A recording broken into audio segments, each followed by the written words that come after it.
Supple साहब, जब speaker पे ही भरोसा नहीं तो बीच का रास्ता आपको लगता है कोई बीच का रास्ता निकल पाएगा?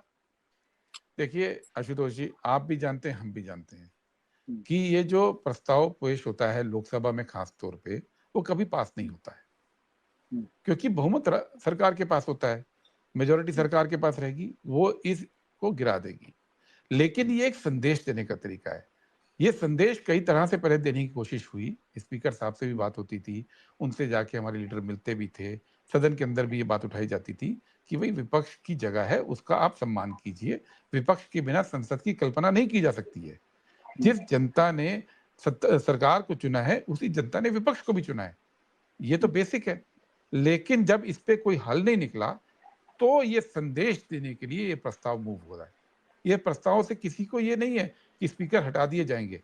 लेकिन लेकिन आपका बट संदेश ऐसी कैसे। ऐसी स्थिति में बीच का रास्ता क्या है? क्या कोई आप आने वाले दिनों में आपको लगता है बीच का कोई रास्ता निकलेगा? ईरान के देखिए, मसले इसमें भी पर आप 2 कदम पीछे हटेंगे, वो भी 1 कदम पीछे हटें, क्या कोई रास्ता निकलता हुआ दिखाई पड़ रहा है आपको? अब इसके लिए भी मैं 1 साल पहले की स्थिति में जाता हूँ। हुँ, धनखड़ साहब एक तरफ़ा कार्रवाई करते थे। धनखड़ साहब के खिलाफ भी प्रस्ताव लाया गया। फिर बीच हुँ, का रास्ता निकला और धनखड़ साहब ने माना कि वो विपक्ष को भी जगह देंगे। और फिर अगले 2 सत्र में उन्होंने विपक्ष की बात सुनना शुरू किया।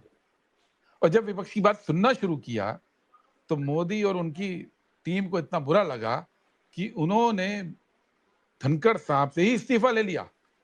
हुँ। आप बीच के रास्ते की बात कर रहे हैं। बेआबरू वो तो होकर बेचारे धनखड़ बीमार हो साहब गए थे ना, वो निकले। तो कह रहे थे हम बीमार हो गए, हमारे स्वास्थ्य कारणों से इस्तीफा दिया। देखिए हम भी जानते हैं जन्नत की हकीकत, लेकिन दिल के बहलाने को गालिब ये ख्याल अच्छा है। ख्याल अच्छा है। देखिए, जब बीच का रास्ता निकला और जब कोर्स करेक्शन हुँ, हुआ लास्ट ईयर, हुँ, तो वो भी स्वीकार नहीं हुआ और इतना नहीं हुआ हुँ, कि देश के उपराष्ट्रपति को बड़े बेगैरत तरीके से आपने पद से हटवा दिया। भले ही हुँ, इस्तीफा उन्होंने खुद दिया हो, लेकिन सब जानते हैं कि निर्देश कहाँ से हुए थे। तो ये सरकार चाहती नहीं है कि चेयर जो है वो निष्पक्ष रहे। और ओम बिड़ला जी, अगर वो विपक्ष की बात का सम्मान करना भी चाह रहे होंगे, जब भी ये हुँ, ख्याल आता होगा, तो साथ ही साथ वो इमेज भी कौन जाती होगी धनखड़ साहब की कि उनका क्या हश्र हुआ।